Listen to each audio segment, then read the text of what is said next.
오늘은 남유다의 왕 아하스 왕의 어떤 인생 전체의 일대기를 쭉 나열하며 그가 행했던 일과 특별히 하나님을 섬기는 그 종교에서 어떻게 그가 했는지에 대해서 성경은 평가하고 있습니다. 이 말씀을 보고 오늘 우리 자신을 비추어 보고 하나님 앞에 나아가 우리는 그 아하스의 길이 아닌 믿음의 길로 걸어가는 우리 모든 성도들 되시기 간절히 축복합니다. 2절에 보니까 아하스가 왕이 될 때 그는 나이가 12세였고 이스라엘을 예루살렘을 16년간 다스렸다고 합니다. 성경은 그의 일대기를 어떻게 평가하고 있습니까? 2절 중반절에 보면 그의 조상 다윗같이 아니하여 그의 하나님 여호와 보시기에 정직히 행하지 아니하였다, 이렇게 말하고 있습니다. 벌써부터 그의 인생이 매우 궁금해지고 또한 염려가 됩니다. 우리 3절 중반절에 보게 되죠. 후반절에 보면 그는 어떤 일을 했습니까? 이방 사람의 가증한 일을 따라 행했는데 특별히 자기 아들을 불 가운데로 지나가게 했다라고 말합니다. 이것은 바로 이 몰렉의 신을 섬겼다는 것을 우리 알고 있죠. 자식을 불 가운데 지나가게 하는 것, 즉 자식을 태워서 제물로 바치는 것, 인신 제사를 말하는 것이고, 꼭 죽이지 않더라도 그 불로 지나가게 하는 그런 행위를 했던 것입니다. 이것은 바로 당 고대의 하나님께서 이방 백성들 중에 아주 가증히 여기는 행위로서 이 일을 절대로 하지 말 것을 명령하셨지만 그는 여러 가지 이유로 이방 나라의 문화를 하나씩 끌고 들어왔습니다.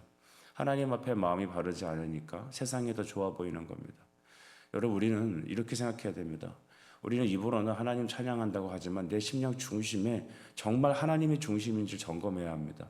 아니면 세상 사랑하는 것들이 하나씩 들어옵니다. 교회도 보면 처음부터 여러분 세속주의가 들어오지 않죠. 발을 하나씩 딛는 겁니다. 발 집어넣고 다른 발 넣고 그 다음에 몸을 넣고 머리 넣고 이러면서 나중에는 하나님의 교회 안에 있는 구속의 신앙을 내어버리고 성경을 밀어버리고 이젠 인간으로 충만한 그런 세상이 되는 것이죠. 여러분, 몰렉이 이스라엘에 들어왔습니다. 어느 때입니까? 아하스 왕이 때문입니다. 이것은 북이스라엘에 있었던 일인데 남유다의 아하스 왕이 이런 일들을 행했습니다. 4절도 보면 산당들과 작은 산 위에 모든 푸른 나무 아래에서 제사를 드리며 분향했다. 산당을 다 없애는 왕들이 있었지만 여러분, 그는 각각 산들마다 다 이런 산당을 만들고 거기서 그 아들들을 불 가운데로 지나가게 하는 우상 숭배를 했습니다. 왜 이런 일들을 했을까요? 풍요를 구하기 위해서입니다. 풍요를 구하기 위해서. 돈을 벌 수 있다면 무슨 일이라도 하는 겁니다. 돈을 벌 수 있다면 이슬람 세력의 돈도 끌어들이고, 돈을 벌 수 있다면 여러분 그냥 어느 나라 가서 조공도 드리고 나라를 갖다 바치기도 하고 이런 일들을 하는 것이죠. 여러분, 탐욕은 그러므로 우상숭배의 가장 중요한 근본인 것이죠. 이 일이 일어나면서 여러분 당시 국제적인 어떤 상황은 점점 이제 아수르를 대적하는 일들이 생겼습니다. 우리가 보게 되면 아수르에는 큰 이제 팽창주의가 생겼죠. 그러니까 당시 5절부터 보게 되면 아람 왕이라든가 이런 이제 나라들이 중심으로 해서 반아수르 정책을 펼치기 시작했습니다. 그러면서 또 이제 남유다의 아람 왕이 르신이라는 사람이 예루살렘을 에워싸 갖고 거기 있는 땅들을 빼앗아 갔던 것이죠. 그리고 유다 사람들을 엘랏에서 6절 보면 쫓아냈다라고 말합니다. 이렇게 되면 여러분, 아하스는 내가 무엇을 잘못했을까? 우리나라는 왜 이렇게 되었을까라고 하나님 앞에 나갔어야 되는데 그는 여전히 우상의 아들이라 바로 아하스가 아수르 왕에게 찾아가게 됩니다. 7절 말씀이 그건데요.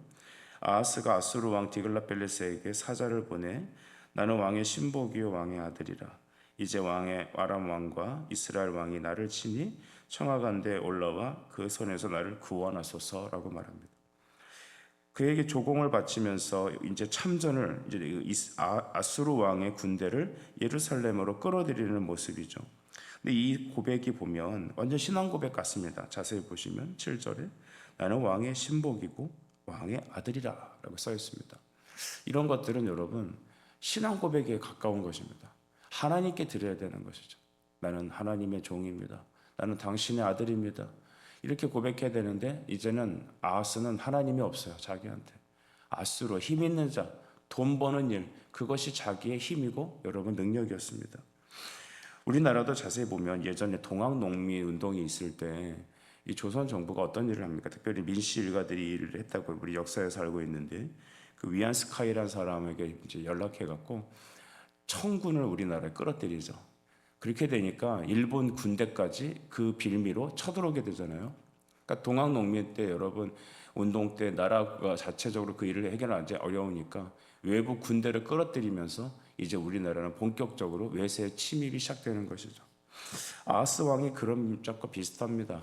아하스 왕은 당시 이제 영토를 넓히려고 하는 그런 대제국 아수르 왕에게 붙어서 자기의 나라를 힘들게 했던 아람과 이스라엘을 물리쳐 달라고 말한 것입니다. 그래서 옳았구나 하고 여러분 그들은 이제 그것을 빌미로 이스라엘과 북쪽을 쳐들어오게 되는 겁니다. 그때 아하스 왕이 했던 행동들을 보면 8절에 보니까 성전 왕궁 곳간에 있는 은금을 내어다가 아수르 왕에게 예물을 바쳤다고 합니다. 당시 성전에는 모든 벽면이 금으로 코팅되어 있었고 안에는 수많은 금은이 가득했습니다. 그런 것들을 다 갖다가 바쳤던 겁니다. 하나님께 예배드리는 그런 물건들과 또 성전의 벽들을 긁어다가 그에게 바쳤던 것이죠. 이런 모습들은 여러분 그가 철저히 하나님 신앙이 아닌 우상 숭배고 자기 자신만을 위하는 사람임을 우리는 알게 됩니다. 결국 여러분 소기의 목적은 달성합니다. 아람 왕도 물리치고 여러분 북이스라엘 땅도 여러분 심판을 받죠. 이 일들이 일어나면서 이제는 북이스라엘이 망하게 되고 남유다까지도 아수르가 쳐들어오는 그런 빌미를 마련하게 됩니다. 불신앙은 이와 같이 지금 보기에는 내 목적을 이루는 것 같지만 결과적으로는 망하는 길로 걷게 됩니다.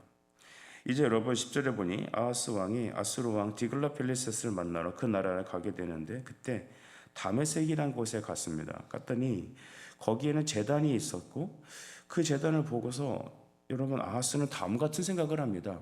야, 이거 멋진데? 이거 우리나라에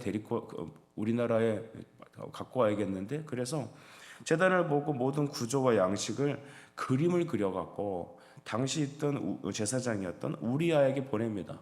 이들을 똑같이 만들어서 우리도 최신식 제단을 우리 성전에 도입하자. 여러분 이거 큰일 날 소리죠. 세상에 있는 모든 음악과 세상에 있는 영화와 세상의 문화를 보고 야 이거 청소년들한테 먹히겠는데? 이거 젊은이들한테 이거 딱 어필하겠는데? 야 우리가 이거 교회 들여갖고 예배를 쇄신하고 이제 쓸데없는 신앙 고백 그런 거 빼버리고 이제는 찬양으로 영화로 막 문화로 교회를 도배하자. 이렇게 해갖고 교회도 바꾸고 예배도 바꾸고 찬양도 바꾸고 저는 이렇게 보니까 언젠가 그 TV 프로그램에서 You Raise Me Up 하면서 막 이렇게 찬양이 아니죠 노래를 하다가 교회 왔더니 또 You Raise Me Up 또 찬양을 합니다. 그러니까 세상이나 교회나 이 문턱이 낮아졌잖아요. 그죠? 얼마나 여러분 최신식 예배고 얼마나 좋아요. 청소년들은 여러분 그 음악에 미칩니다. 그러니까 악기 연주 막 쫙 하면 야 봐라 저 기교를 봐라 야 끝내주지 않냐. 여러분 하나님은 가슴을 쳐요. 여러분 하나님 중심에 정말 신앙 고백을 통해서 성경을 중심으로 진실한 믿음 고백에 대한 찬양이 돼야 되는데 야 다메섹에 갔더니 야 제단을 봐라 이거 얼마나 최신식이냐. 여러분 성경이 가장 현대적인 겁니다.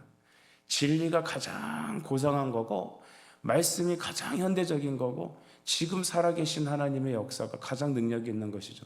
근데 우리는 그것을 대용해서 다메섹에 있는 걸 끌어들이는 겁니다. 여러분 한국교회 그래서 망하는 겁니다. 그래서 우리 예배는 흐트러지는 겁니다. 그래서 여러분 다시 그것을 바로잡고자 말씀 선포하고 찬송을 부르고 바른 신앙 고백으로 성도들과 함께 예배할 때 시시한 겁니다. 아 목사님 정말 구닥다리시네. 저 다메섹의 제단을 보고 쫙 최신식으로 예배를 꾸려야지. 교회도 싹 바꾸고 해야지. 지금이 어느 때인데 옛날에 구닥다리 호랑이 담배 먹던 이 성경 찬송 부르면서 예배를 합니까? 여러분 오늘 아하스 왕이 했던 행위와 오늘 현대 우리 교회들이 하는 행동이 너무 비슷하지 않습니까? 그 모습을 잘 보셔야 됩니다. 근데 문제는 여러분 그 제사장 우리한테도 있다고 봅니다. 11절 후반절에 보면 왕이 다메섹에서 보낸 대로 모두 행하여 제사장 우리아가 제단을 만든지라. 이미 왕이 도착을 하기도 전에 왕의 명령이 떨어지자마자 여러분 제사장 우리아는 이 모든 일을 단행해 버립니다. 여러분 제사장은 누구를 모시는 사람입니까? 하나님 섬기는 사람이에요. 우리는 하나님을 섬기는 사람입니다. 이 나라 대통령도, 이 나라 여러분 국무장관도, 이 나라에 있는 뭐 어떤 사람도 다 최고의 권위는 하나님을 섬기는 종들입니다. 왜냐하면 우리 로마서 13장 1절을 보면 모든 권세는 하나님께로부터 왔나니라고 하지 않습니까? 우리는 하나님을 섬기는 자죠. 그런데 그는 바로 왕을 섬기는 것이었습니다. 맹목적인 여러분 엎드림이었죠. 여러분 우리 이렇게 믿음 생활하지 않습니까? 교회 안에서도 저는 부교자 생활을 해봤습니다. 그런데 말도 안 되는 일을 때로는 요구하실 때가 있습니다. 때로는 어떤 교회 안에서도 여러분 파워가 있죠. 그래서 그 일을 따라가다 보면 성경이 아니고 진리가 아닌데, 근데 그때마다 제 주변에 있던 어떤 분들은 이렇게 얘기합니다. 하래잖아. 해야 되는 거야. 하라고 말하니까 그건 하는 거야. 물론 그렇습니다. 권위에 순종해야 합니다. 하지만 여러분 잘 들으셔야 됩니다. 주님의 말씀을 뛰어넘는 것은 여러분 그건 하는 게 아닙니다. 심지어 부모에게 순종하라 그 명령 앞에도 자녀들아 주 안에서 순종하라. 남편들아 지혜를 따라 너희 아내와 연합하라. 무엇이든지 다 하나님을 중심에 두고 결혼하고 하나님을 중심을 두고 예배하고 하나님을 중심을 두고 섬기고 순종하는 겁니다. 그런데 제사장 우리아는 그것을 여러분 깡그리 잊어버렸습니다. 왕이 명령한 대로 그는 똑같이 행했습니다. 그도 이 심판을 피할 수 없는 사람이 되었죠. 왕은 이제 다메섹에 돌아와 갖고 그 위에 제사 드리게 됩니다. 최신식 제단에서 예배를 드립니다. 너무 멋있죠? 그리고 나서 14절에 보니까 성전 앞에 있는 놋제단을 새 제단과 여호와의 성전 사이에 옮겨다가 그 제단 북쪽에 것을 두었다. 이제는 예배당 자체, 성전 안에 있는 모든 위치를 자기 마음대로 뒤바꿉니다. 왜냐하면 최신식으로 예배드려야 되니까요. 그는 하나님을 모르는 사람입니다.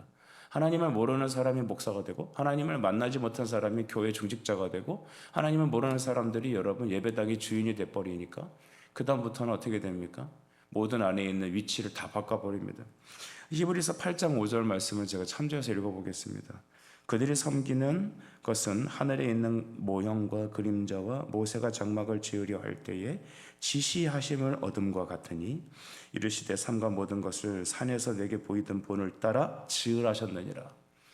성소, 성전 이 모든 것들은 하나님께서 모세를 통해서 주셨던 말씀 그대로 이 물건은 이 자리에, 이 예식은 이렇게 아침에 초를 켜는 것과 떡을 드리는 예배와 지성소에 드리는 나가는 것과 모든 여러분 그 규격과 문양과 위치는 다 하나님이 정하신 겁니다. 예배는 하나님께 드리는 겁니다. 그래서 하나님의 말씀을 따라 드리는 것이 바로 영적인 예배죠. 아하스 왕은 그 모든 것들을 뒤바꿔 놓기 시작했습니다. 자기 합리적인 생각에 따라서 뒤바꿔 놓기 시작했습니다. 여러분 이 일들은 여러분 이스라엘 백성으로 말미암아 타락하게 만들었던 여로보암 왕의 했던 행동과 너무나도 흡사합니다. 하나님이 없는 사람은 하나님의 진리의 말씀부터 손을 대는 겁니다. 성경을 난도질하고 성경 해석을 이단적으로 행하거나 해석적으로 바꿔버립니다. 그래서 심리학을 갖다가 성경 해석으로 갖고 오고 경제의 풍성함을 여러분 말씀으로 해석하고 또한 인간의 도덕 윤리를 복음으로 바꾸는 그런 여러분 일들이 우리 한국교회와 재단에 끊임없이 일어나고 있습니다. 우리의 싸움이 사람에 대한 싸움이 아니라 이 세상의 어둠의 영에 대한 싸움임을 꼭 기억합시다. 사탄은 말씀부터 건드립니다. 여기 우리 기독교 너무 세상에서 인기가 없다. 교회를 부흥시켜야 되는 거는 여러분 맞아요. 하지만 교회를 새롭게 하고 부흥시키는 것을 종교개혁을 사람들은 어떻게 생각하냐 하면 기존의 것들을 깨뜨려 버리고 이것을 새로운 것으로 바꾸자. 이제는 그 하나님께 예배드리는 모든 상황을 그 어떤 포지션을 하나님 명령하신 그 말씀을 깨뜨리고 이제는 시대에 맞게끔 해석하자. 우리 합동교단에서 이번에 총회에서 여성 강도권을 인정했다고 합니다. 여러분 그 일들은 올해서부터 여러분 문제되었던 거고 강도권을 인정한다는 것은 목사 안수가 초읽기로 다가왔다는 겁니다. 야, 시대가 어느 때인데 여자들을 무시하고 그러냐? 봐라, 남자들보다 얼마나 탁월하게 설교를 잘하는 목회자가 많은데, 여러분, 이런 것들이 하나씩 인정되고 넘어가면서 나머지 기본 진리까지도 깨지는 겁니다. 여성 안수를 우리가 반대하는 것은 여러분 왜 그렇습니까? 성경이 말하기 때문입니다. 자유주의자들은 여러분 이거 문화적인 해석이라고 얘기합니다. 그 시절에 여자들이 이렇게 천시받았지만 지금 봐라, 평등하지 않느냐? 맞습니다. 하나님 앞에서 우리 모두 다 평등한 성도고 자녀고 그렇습니다. 그러나 하나님이 주신 고유한 여러분 사명과 은사가 다른 겁니다. 하나님이 허락하지 않은 겁니다. 이 일을 하라고 하나님이 하신 겁니다.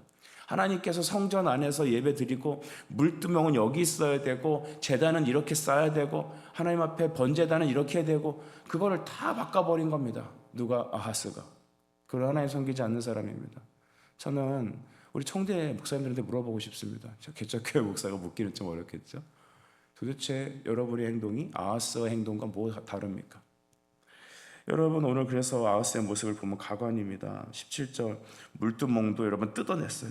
노바다 노소도 여러분 손을 씻는 그 재물을 씻는 것들도 뜯어버렸습니다. 그리고 자기를 위해 쓰겠다고 했습니다. 심지어 여러분 18절 보면은 그 안식일에 왕이 성전 안에 들어갈 때 이 낭실이라는 곳으로 이제 들어갔다고 하죠. 낭실은 이제 뭐 재물을 싣고 하는 그런 장소입니다. 그 낭실을 통과해서 왕은 예배드리러 들어갔던 겁니다. 제사드리러. 근데 아수르 왕을 두려워하여라고 하는 문구가 있어요. 왜냐하면 내가 또 하나님 섬기는 모습 보면서 아수르 왕에게 정치적으로 약간 좀 찍히지 않을까? 그래서 그는 어떻게 했냐면은 이 낭실조차도 이제 안 보이게 이제 여호와의 성전에 옮겨서 세웠다고 말합니다. 그러니까 위치도 바꿔버린 겁니다. 순수히 이 사람은 정치 논리예요. 순수히 이 사람은 여러분 경제 논리예요. 근데 그 안에 하나님이 없어요.